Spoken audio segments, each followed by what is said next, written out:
Enjoy the still nice weather with Factor's no prep, no mess meals.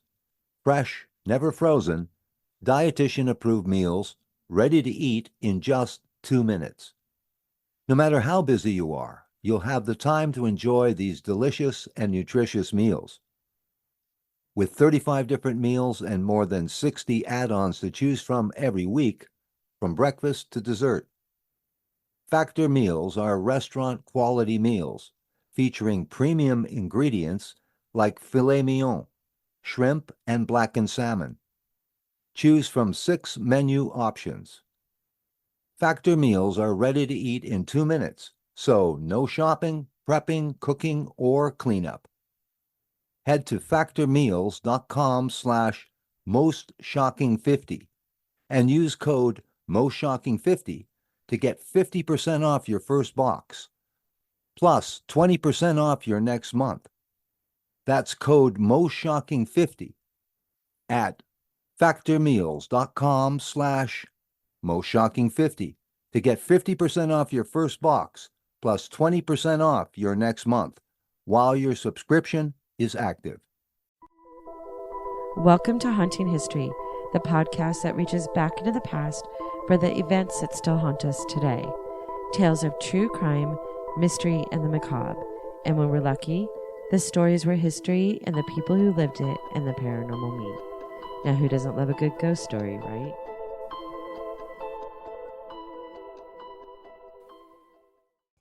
Welcome back to Haunting History Podcast. I'm your host, Kat. And I'm Carrie. Greystone Mansion. Have you heard of Greystone Mansion? Not once. Okay, I'm trying to remember who I went there with because I feel like, were you in Hollywood? You had to be because we went to Sir Restaurant. You were there for that. Yes. We went to Sir, but we didn't go. We didn't go anywhere else? No. I feel like that was the time we went. So it must have been when I went with Haley one time because we went to Greystone Mansion. And it's amazing. It's amazing. I've seen it my whole life. Like when I used to go to Hollywood all the time for auditions and stuff. It was like one of the milestones you see. Do you know what I mean? Because it's in Beverly Hills. It's really not. It's not like secluded or anything. It also goes by Doheny Mansion, which you've been to Doheny State Beach. It's in Dana Point. Does Dana Point at least ring a bell? Yes. Okay. So Doheny State Beach is in Dana Point, and you have definitely been there because Uncle Jeff used to surf there. So okay. You've been there before. Doheny Mansion is in Beverly Hills. Doheny State Beach is in Dana Point, which is in Orange County, but that's how wealthy this family was. The historic estate is located like right smack in the, like it's right there in Beverly Hills. Like you cannot miss it. Its history is intertwined with the growth and development of Los Angeles in the early 20th century, as well as the Doheny family, one of the wealthiest and most influential families in California during that time. Like I said, they had Doheny Mansion or Greystone Mansion in Beverly Hills, but their reach was all the way to Orange County. The whole beach area is named after them. Beverly Hills, known obviously for its opulent residences, which, by the way, I know I say opulent a lot, but I'm always talking about, like, I'm not usually talking about a haunted shack. So right. I need to, moving forward, I'm going to try and find a different word for opulent. But Beverly Hills is obviously known for its giant homes. Many of these beautiful homes in grand mansions are simply admired from outside while driving by on a tour bus. But Greystone Park, which is part of the mansion, visitors can venture through the ornate wrought iron gates to explore one of the city's most striking estates. We drove in and parked. That's why I thought I was with you, but I must have been with Haley. You can go through its expansive 16-acre landscaped grounds, marvel at the 55-room castle. It's a castle. From close quarters, completely free. Like you can't get in, but there is events there, and you can walk right up to it and look in the windows. It's kind of it appears from street. This basically from the outside from the street. It just looks like a giant park. But that was someone's home. In the late 1920s, famed oil tycoon Edward Doheny constructed his fortress-like Tudor mansion as a gift for his son. I feel like that's a theme with us. People building houses. I feel like it too. Yep. It seems like a lot of these haunted mansions are somehow attached to dads giving giant gifts to sons. Yeah.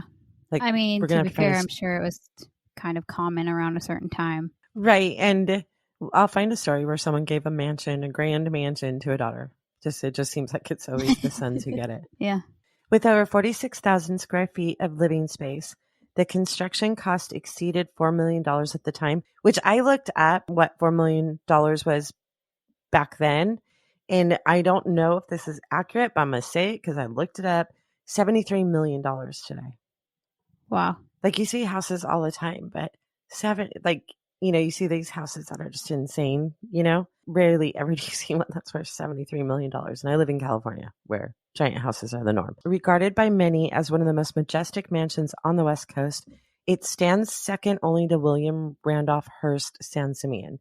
Which, have you been to San Simeon? Does not sound familiar. That's going to be a field trip that we do, especially when your brother is up north. We're gonna make a trip to San Simeon because I've never been there. Haley's been there. I've never been there, and it's one of the places that I want to go because who knows what's going to happen to any of these historic properties at any given time. So it's definitely something I want to see. The site of countless movies and television shows. It was Starfleet Hospital in Star Trek Into the Darkness, the movie X-Men, The Social Network, National Treasure Book of Secrets, which I've seen that's seriously my wheelhouse, Book of Secrets. And I don't remember noticing that it was filmed at Greystone Mansion.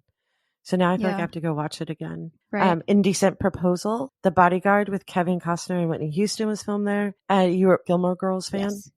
Big time. Are you really? It's the exterior. It's seen as the exterior of Chilton Preparatory Academy. The school, the private school that Rory goes to. Yeah. That's Greystone Mansion. Oh. There's so many.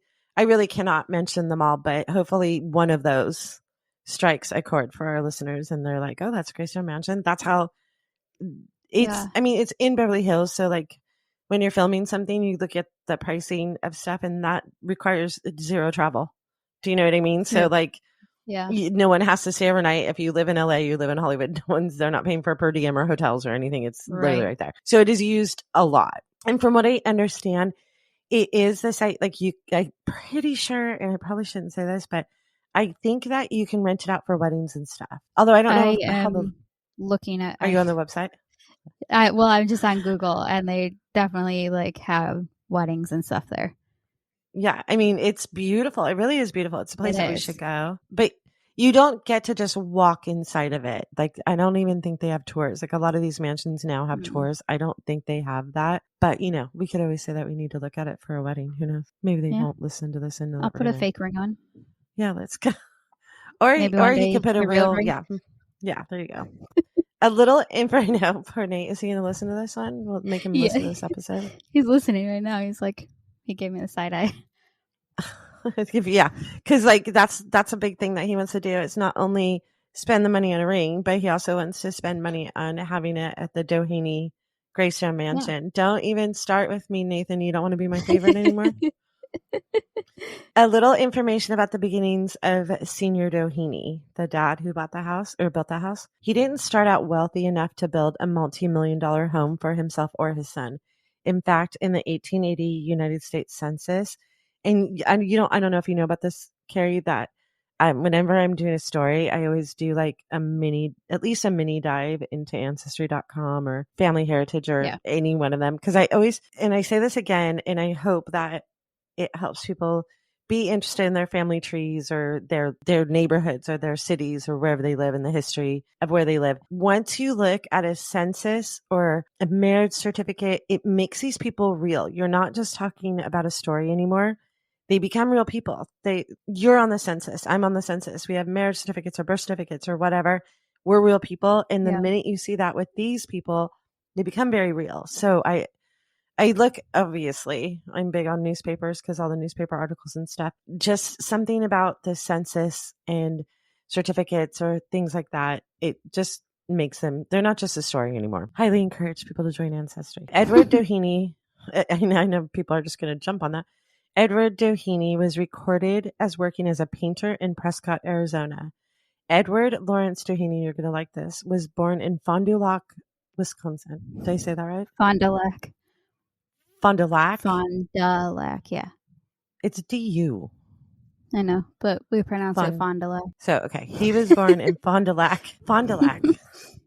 That's French, right? I couldn't tell you. Most of our Okay. stuff is more native, Menominee, Pewaukee. I know. That's why it seemed Oconomowoc. weird. Yeah, the name Fond du Lac.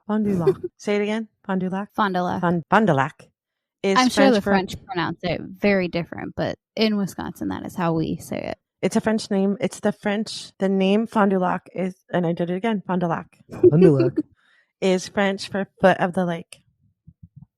So now that you makes learned sense about your own. with where it is. That's at least a few hours from you, right? Probably about maybe 2 east, and then it's Okay. probably about like 2 north from my mom. Did I even say Wisconsin? I just got stuck on the name. He was born in Fond du Lac, Wisconsin. His father was an Irish laborer who had immigrated to the U.S. via Canada to escape the Irish potato famine. Edward spent 20 years wandering in Mexico and the American Southwest, where he worked as a mule driver. Now get this is a long list of things that this man has done. A mule driver, a gold miner, fruit packer, singing waiter, and gunslinger. According to some reports, he had also been a pimp for a period of time. I'm picturing Wyatt Earp. And I'm not saying Wyatt Earp was a pimp. I'm just saying, I'm like, that's where my brain goes if I have to picture him. And there's rumors that he killed a man in Laredo, Texas. In the late 1880s, he ventured to the Black Range in western Sierra County, New Mexico Territory, specifically the silver mining town of Kingston. There he engaged in prospecting, mining, and trading mining claims. In Kingston, Doheny encountered 2 individuals that would significantly impact his life. Albert Fall, a future Secretary of the Interior, and Charles A. Canfield, who would later become his business partner. Together, Doheny and Canfield attempted to work the Mount Chief mine with limited success.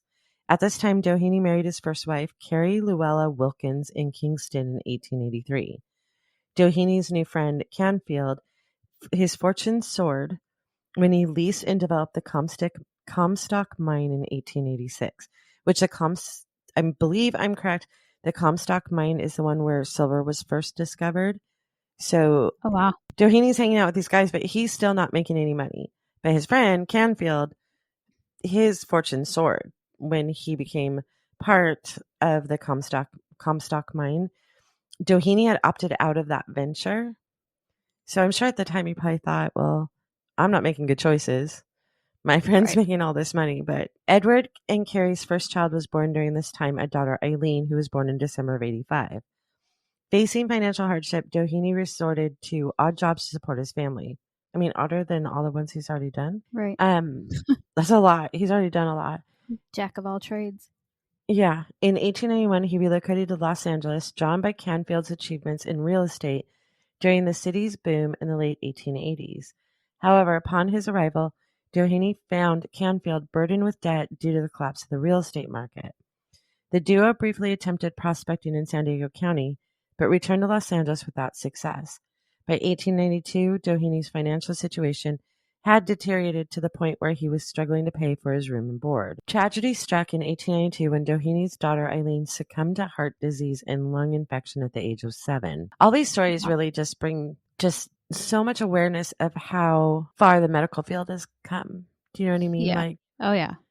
she was 7. Her death exacerbated the strains on Doheny's marriage to Carrie. Nonetheless, the couple welcomed their son Edward, only son, who they ended up calling Ned, on November 6, 1893. Ned is a big part of the story. Well, in Los Angeles, Doheny learned about local reserves of natural asphalt, notably the La Brea tar pits. If you don't know what those are, you can look them up. Not right now, Carrie. Eyes up. I'm on it. I look up and see your head. You can look up the La Brea tar pits later. It's not I like picturing. It's not. I know. I'm the same way. It's not a big part of the story. So, yeah. with financial assistance from Canfield, Doheny operated a lease near downtown for exploration. In the fall of 1892, he initiated drilling efforts, reaching 225 feet deep by 1893, yielding 40 barrels of oil per day. Yeah, his fortune changed. Edward and Carrie Doheny divorced in 1899. By some accounts, it said Carrie disappeared by 1900. The financial struggles, the death of their daughter, amongst other things, led to the demise of their marriage, with Edward gaining full custody of their son, Ned. Tragically, Carrie took her own life the following year. Some say because of loss of her child, but there isn't much information about her personally. I looked her up and I really couldn't find that much. And Edward remarried his second wife, creepily named Carrie also. Carrie. Oh. We're talking to Carrie. Right. I was just going to Her name was Carrie Estelle Betzold. She's the one who raised Ned, basically as her own. I found one account about the first Mrs. Doheny that said Mrs. Doheny, Carrie Llewellyn, moved to San Francisco with their son and soon after requested a divorce. Within a week, Edward remarried a much younger woman, a telephone operator, the second Carrie. This is what caused Mrs. Doheny to become so distraught that she took her own life by drinking an entire bottle of battery acid. Oh, wow. That's a statement. The death was investigated as a possible murder, as the coroner did not believe someone could drink a whole bottle of battery acid. Not to mention, many thought Edward wanted a fresh start with his new wife and custody of his young son. The death eventually was ruled as a suicide. But, I mean, did he already kill a man? I don't know. Doheny played a pivotal role in the early... Sorry. No, you're fine. I was going to say, I wonder if, I don't know, I feel like if you open that investigation up today, might end up differently. I mean, yeah, how often are the partner responsible? Right. And you know what, too, in the Limp Mansion, I don't know how much I went into it. That episode hasn't played yet, but in the Limp Mansion, the one daughter who had passed away, they had said by the same means, she had died by suicide. There's still questions, and I don't remember if I mentioned it in the episode, so if I didn't, I feel really bad. There's still questions about whether it was not by her own hand. That there is some questions about her husband then too. And back then, you know for a fact, men ran the world, and right, you know, they could have. It's unfortunate. Another story. Doheny played a pivotal role in the early Los Angeles oil industry. The well he and Canfield drilled on Patton and West State Streets became a small but steady producer, catalyzing further drilling efforts in the area. They capitalized on the emerging California oil boom of the early 1900s, advocating for the adoption of oil by railroads for locomotive power. Additionally, Doheny was a trailblazer in the Mexican oil industry. His company drilled Mexico's first well in Tampico in 1901. Amid the American Revolution, they expanded operations and discovered vast oil fields inland from Tampico. One well, it was called Cerro Azul, number 4, became the world's largest producing well in February of 1916, pumping out an astounding 260,000 barrels per day. Whoa. So he went from 40 to 260,000 per day. Yeah. Over 57 million barrels, it produced over 57 million barrels, making Doheny richer than John D. Rockefeller. In 1914, the now grown Ned married Lucy Marceline Smith. A newspaper article I found at the time, the headline was Ned Doheny to make Pasadena Belle his bride. The couple had 5 children, Lucy, Edward III, William, Patrick, and Timothy. Ned had been educated at private Catholic schools and spent a year at Stanford before graduating from USC.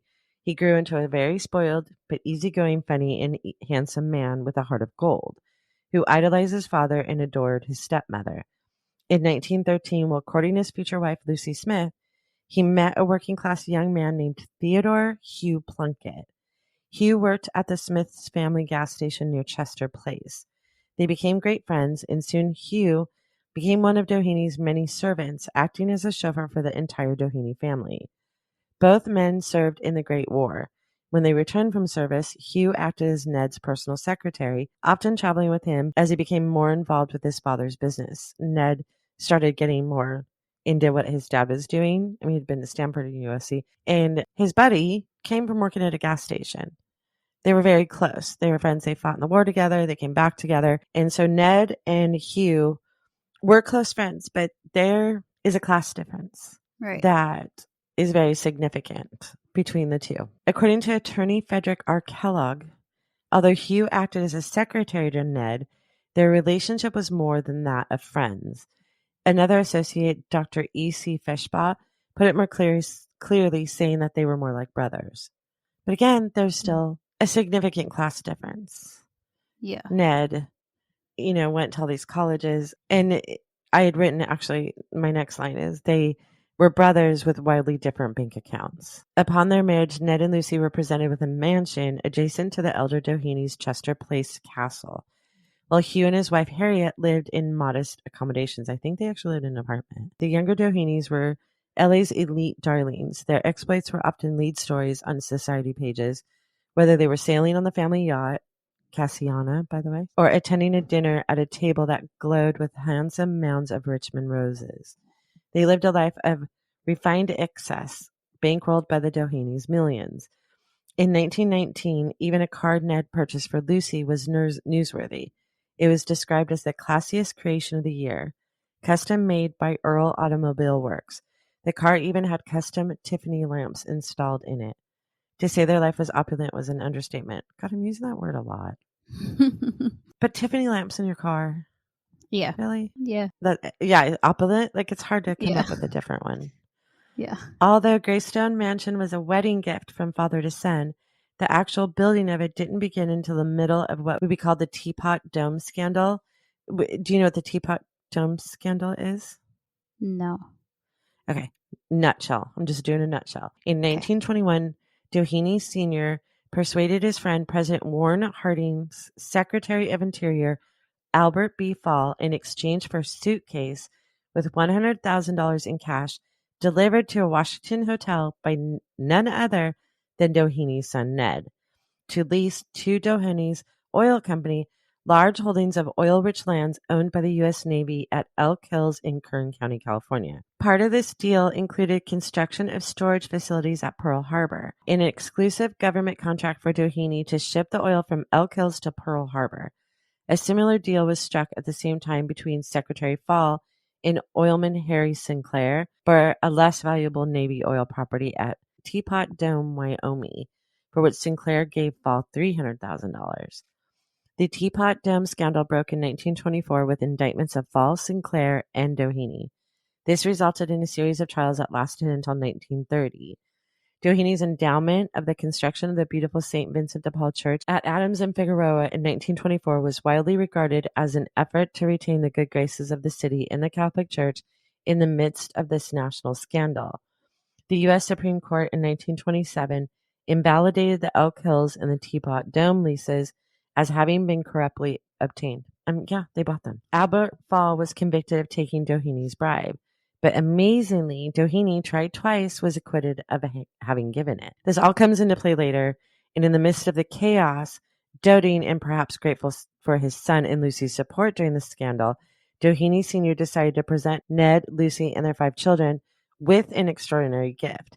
Built on 429 acres in Beverly Hills, California, Greystone, with its 55 rooms, was built with a steel frame and reinforced concrete with a gray stone exterior. Obviously, the name Greystone. The immense 4-story, 46,000 square foot home was built in the English Tudor Revival style. Landscape architect Paul Thien designed the gardens, and the gardens alone are 19.5 acres. And Chesswright Studios of Pasadena handled the interior design. The mansion was lavish even by the standards of the ultra-rich. It contained on the first floor a library, my dream, dining room, breakfast room, card room, guest bedrooms, billiard room, 2 bowling alleys, a theater, a bar, and a trophy room. On the upper floors were lavish bedrooms and baths topped by a gymnasium on the 4th floor.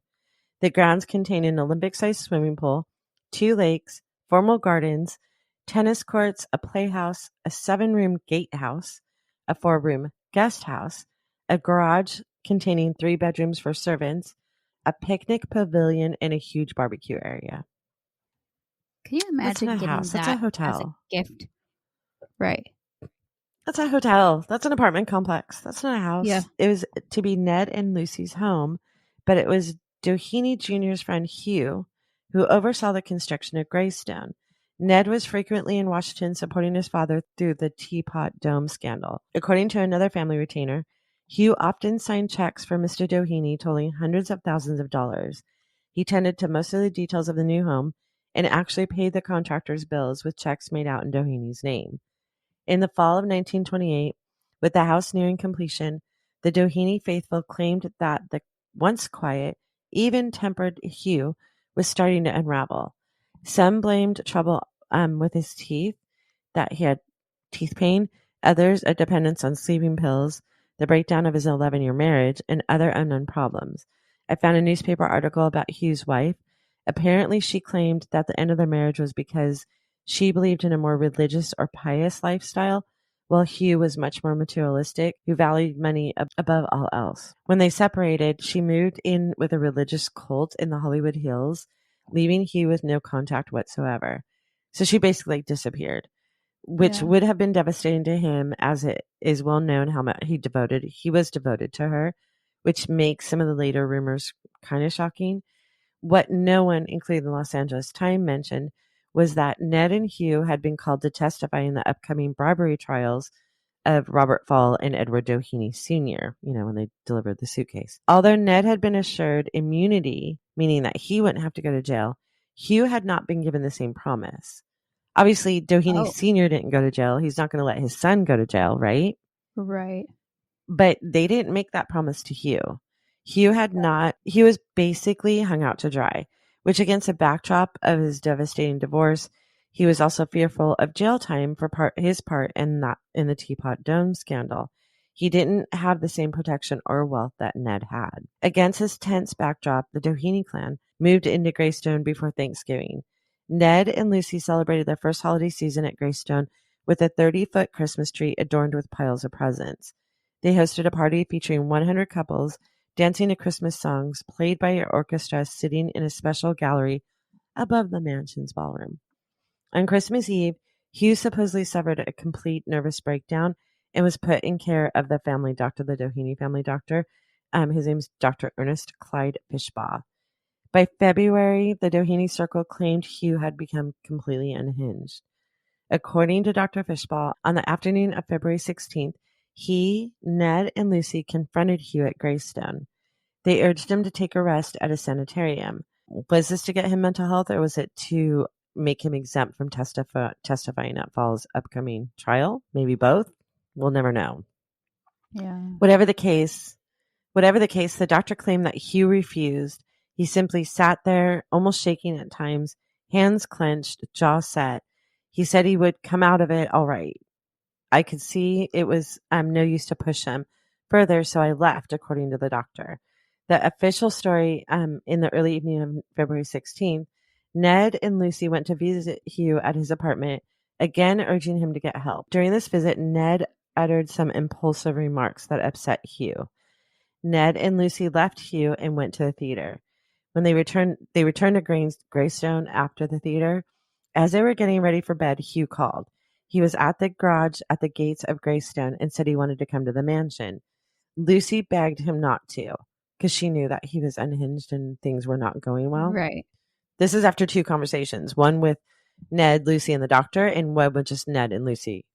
And Ned had said some things, which I've not found out what he said, but he said some things that were not very nice to Hugh. Sure. So Hugh's already feeling, his wife left him and didn't even divorce him for another man. She moved in with a cult and had zero contact with him. So that had to be devastating. And then he's building this giant mansion, basically, while Ned's out doing other things. And then finds out that Ned is protected from going to prison. Mm-hmm. Senior is protected from going to prison, but there's no protection for him. Yep. And he's living this little, I can see this was a recipe for disaster from the beginning. Yeah. Lucy begged him not to come. And a little while later, Hugh let himself into the main house with his passkey. He had full access to the house, obviously. Sure. Ned found him in the guest room he often slept in and sat down to talk with his troubled friend. An hour or so passed, and the 2 men had drinks and smoked cigarettes. Lucy was in another part of the house. According to Dr. Fishbaugh, I received a call at the Hollywood Playhouse from my maid at 10:30 p.m. and was told to go to the Doheny home immediately. Upon my arrival there, one of the watchmen, whose name I do not know, let me in the house. As I entered, Mrs. Doheny was standing in the middle of the hallway, approximately 8 feet back from the door, and greeted me. She said her husband was in the guest room on the first floor, to the left of the hall leading from the front entrance. Both Mrs. Doheny and I started down the hall side by side. A door which partitions the hall was slightly ajar, and I saw Plunkett walking towards it. That's Hugh, walking towards it. "You stay out of here," he shouted at me and slammed the door shut. I then heard a shot. You go back, I told Mrs. Doheny, and she returned to the living room, which was about 75 feet away from the guest room. I pushed the door open and saw Plunkett laying on his face opposite the door to the bedroom, where I later found Mr. Doheny. Plunkett, to the best of my recollection, was fully clothed. The door to the bedroom was open, and when I looked in, I saw Mr. Doheny lying on his back, a chair overturned between him and the bed. Both men had been shot in the head and were dead. Frantic calls went out to Lucy's brother-in-law, to D.A. Fitz, and eventually the Beverly Hills police. Doheny's father was awoken in his home and rushed to the scene. Doheny arrived at Greystone, refused to heed the advice of family members to not go see Ned's body. The ensuing, if brief, media storm cast Ned as a hero who died the finest kind of death, trying to help his troubled friends. Many in law enforcement, including forensic investigator Leslie White, doubted the paper's story of murder-suicide. While photographing and processing the scene, White found a smoldering cigarette in Hugh's fingertips, a curious thing for a man who had just killed his best friend in a fit of madness and was about to kill himself. Like, he shot his friend and then smoked a cigarette and then offed himself. The gun used in the murder lay under Plunkett's body very warm, as if someone had heated it in the oven. Dr. Fishbaugh, the main mouthpiece for the Doheny family, he's called a mouthpiece for a reason, was caught in several lies, including withholding the fact that Ned had been alive when the doctor burst into the room, breathing although he was already unconscious. White also observed that it appeared that Ned had been shot at very close range, while it seemed that Hugh had not. The senior Doheny's private security detail guarded Greystone, determined to keep looky-loos away. Ned's funeral at St. Vincent's, a beautiful church, was filled to capacity. Hundreds stood outside the Catholic church, held back by a special detail of traffic officers. Ned was buried at Forest Lawn in the magnificent temple of Santa Sabina. A day later, he was buried only 100 feet away from his friend Ned on Sunrise Slope.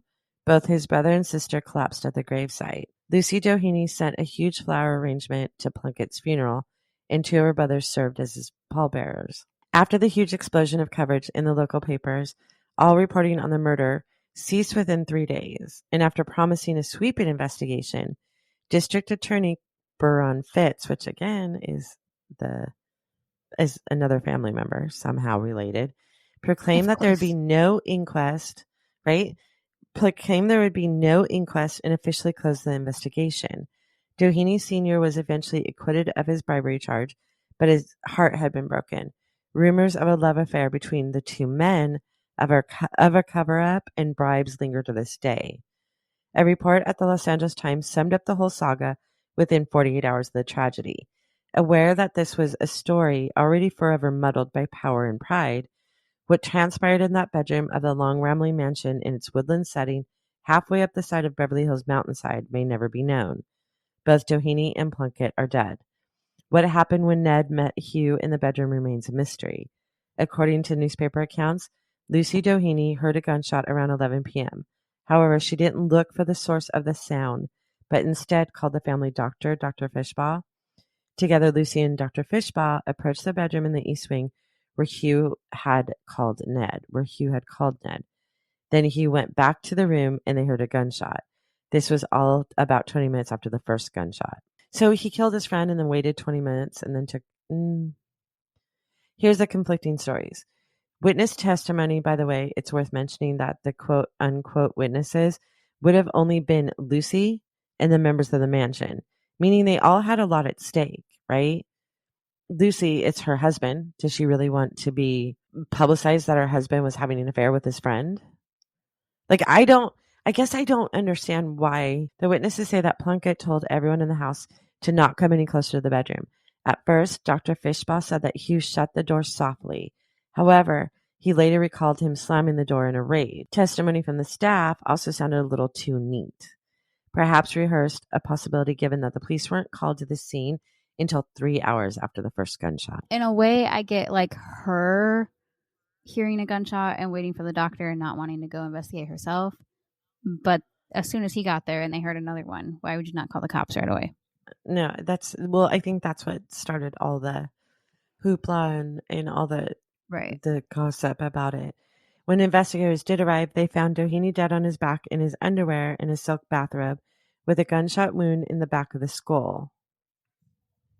He's laying on his back. Hugh was found dead, spread eagle on his stomach. A large pool of blood was beneath his face, caused by the shot to his head. And an unfinished cigarette was still trapped under his fingers. In fact, the cigarette had burned the fingers of his left hand. Well, of course it did. A gun, a Beasley 45 Right. Colt revolver, was found underneath Hugh's body. Evidence at the scene indicated that both men had been drinking. Powder burns were found around the wound on Ned's head, but no evidence of powder burns were found on Hugh's body. This evidence pointed away from the story that Hugh killed Ned and then killed himself. It was later admitted that the bodies had been moved before the police had arrived. 2 days later, the local DA's office closed any and all inquiries on the case. It was officially concluded that Hugh Plunkett shot and killed Ned Doheny and then killed himself a half hour later. Ned Doheny wasn't buried in the family plot at the Catholic cemetery, but rather at Forest Lawn in Glendale. Is that the indication that the family knew that he had shot himself? Like, why was he not buried? He went to all Catholic schools, but he wasn't buried in a Catholic cemetery, which you cannot be buried. Well, at least at that time, I don't know now. Cannot be buried at a Catholic cemetery if you took your own life. Also, Hugh Plunkett's body was buried in the same cemetery just a few yards away from his pal Ned. Newspapers never published anything about Ned and Hugh's involvement in the bribery of Albert Fall. However, stories did arise regarding the two men being in a different kind of relationship and that their quarrel and deaths pertained to that. That did come up a lot, which I don't know why. But there's too many questions. Why was there no powder on Hugh if Hugh did it? And it's just coincidental that Lucy and Fishball saw Hugh walk out of the room, like making it clear that Hugh was still alive after Ned was gone. Right, because why would he have, if he was planning on doing that, why would he have left the room? Right, and the fact that so coincidental, they saw him. Like, I guess they couldn't figure out. I mean, forensics are obviously not the same as it is now, but I wonder when their death is so close together, I don't think they can figure out, like, you know, down to the minutes, like who died first because of the sympathy for EO. So one of them had a gunshot in the back of the head. Where was the other one? Ned was in the back of the head, and Hugh was, I believe it was under his chin. Well, I mean, you can't really shoot yourself in the back of the head. Back of the head? Yeah. Yeah. But why was he laying on his back? I don't know. That's true. I mean, you could if you tried really hard, I guess. I don't know. Not with a revolver. The whole thing just, and honestly, Ned is the one who was, I mean, Hugh was the one that was uptight. He was the one that lost his wife and was helping build his friend's castle while he was living in an apartment. And he was the one that was having this breakdown. But that's the other thing too. Who else says that Hugh was upset? The only people that say that Hugh was upset was Lucy, Ned, and Fishbaugh. Right. I don't know. It's kind of, the whole thing's questionable. Because of the sympathy for E.L. Doheny Sr., it was so great in Washington, the congressional investigation was ultimately called off, and he never even had to testify. 6 years later, Doheny Sr. died of supposedly of a broken heart. Almost exactly a year after the incident, widowed Lucy remarried a man named Lee Batson. Some say that this was a marriage of convenience as she needed someone to help with the estate and the 5 children. And Batson wanted a high-profile marriage with lots of money. I mean, who doesn't? It turns out he was allegedly, like, who's not going to jump at that? It turns out that he was allegedly taking advantage of the women's staff, causing 3 of them to take their own lives, too. And one of them, at least one of them, occurred in the house. They lived in Greystone for 26 more years. In 1955, she decided the house, 1955, she decided the house was too big, and she built a smaller house, which was 5,000 square feet, which is still big to us normal people. Eventually, the city of Beverly Hills took over ownership of the property. Lucy Smith Doheny Batson lived to be over 100.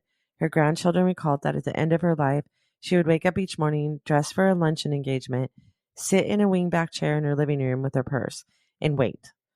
She's one of at least 6 ghosts rumored to haunt the mansion. Many claimed to see a little girl in the hallway upstairs, claiming to be a friend of one of the Doheny children who died at the home from falling from a 3rd-story window. I can't find record of that, but it's not like I can look up Doheny Mansion on who died in this house. I don't know. Right. A lot of people talk about it, though. Also, people see who they claim to be the widow Doheny. Her scent of lilac is smelled whenever her presence is around. Others see a man in a dark 1920s suit with a hat roaming up and down the stairs. And the Beverly Hills Park Rangers have had at least 2 rangers quit after paranormal experiences at the mansion. Others have reported seeing apparitions of maids and cooks, seemingly carrying out the same tasks they did during their lives at Greystone. Investigators have captured EVPs of faint whispers that seem to respond to questions or comments made by the investigators. These whispers are often difficult to understand, but are clearly human-like in nature. Other EVPs captured at Greystone Mansion feature male voices. These voices have been reported to say things like phrases like help, get out, or simply calling out names. Others have captured what sounds like pleas for help or cries of distress. These are particularly eerie given the violent history associated with this mansion. EVPs have also captured sounds of laughter or crying. These sounds can be particularly unsettling as they seem to convey strong emotions, possibly connected to the mansion's past events.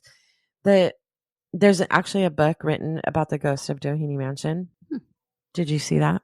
When you were No. Googling Doheny or Greystone Mansion? No, I just looked There's at a book. pictures super quick. There's a book written about the ghost of Doheny Mansion. It's run by the city now, so it's rangers that work there. And there's all kinds of individual stories of all the rangers that have had encounters at the house. But it's the same thing that with any of the haunted houses, the Greystone Mansion or Doheny Mansion, whatever you want to call it, had a lot of tragedy, and it had a lot of probably like celebrations and stuff. Either way, it had high emotions that ran the gamut from devastatingly sad to incredibly happy. So I always believe houses tend to hold on to the past. Probably people move on, Oh, yeah. but the land and the houses stay. So The energy. the energy stays. I think I was not. I've been there. I've never been inside. I was not creeped out by Greystone Mansion, and I don't know that the regular person walking around the park-like setting or even looking in the windows of Greystone would be creeped out because it's so beautiful. It doesn't look like a haunted house. Right. Well, I mean, it's used like they rent it out. It's rented out for movies and TV shows, and it makes its own. It probably supports Yeah. itself for sure. It's like any other Yeah. park. The house is there. But what I was going to say was that, like, I've never been creeped out by it. Like looking in the windows. Like I said, I've been there, but not inside. I think part of that is because you're so shocked and enamored of like the size of it and Sure. let's use the word again, the opulence of it, that it's not creepy. It's not like walking up to a haunted mansion that has like, dead trees and the floorboards are creaking. It's beautiful. Makes So sense. I don't know people like me who would be there would find it creepy or scary or Well, anything. It's inside might feel entirely different too, though. It might feel different, and I know I've read stories of some of the rangers that have had a lockup after long days of shooting or after an event, and no one wants to be in there by themselves. And again, it's the size of a freaking mall. It's not Right. it's not like a little house. I mean, I've been to Villa Montezuma, which in San Diego, which I love too, and that house it's beautiful too, but it appears so old. And when you go in, it's really like tight, like it's an older house, so it feels small on the inside. That one, you could feel the creepiness. I never felt any creepiness at Greystone Mansion, but again, I haven't been inside and I haven't been there after dark. I'm sure So we that need to changes. do both of those. Yeah, if we can, we should. I would think that, like so many houses, they would do like something for Halloween, Yeah. like a haunted, but they're also trying to maintain the home, so Right. that I'm sure the amount of money they would make for Halloween probably does not compare to how much Gilmore Girls paid to use it as children Right. preparatory school. You know what I mean? True. So Yeah.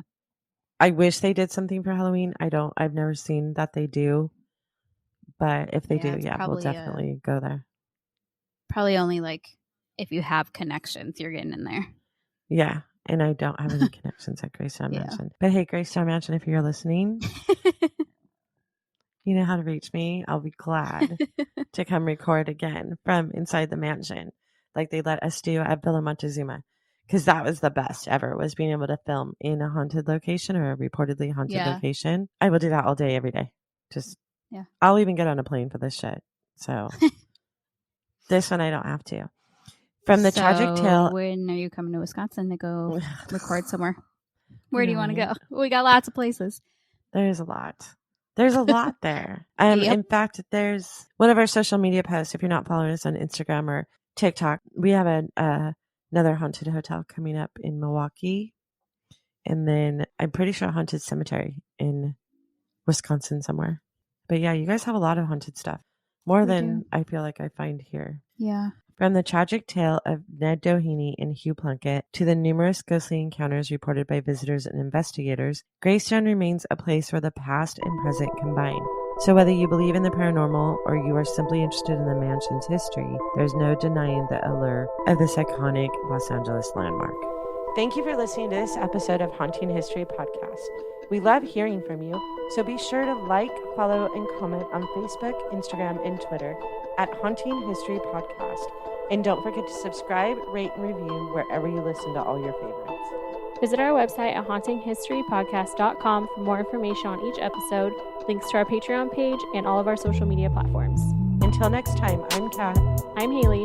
Remember, the living are far scarier than any ghost.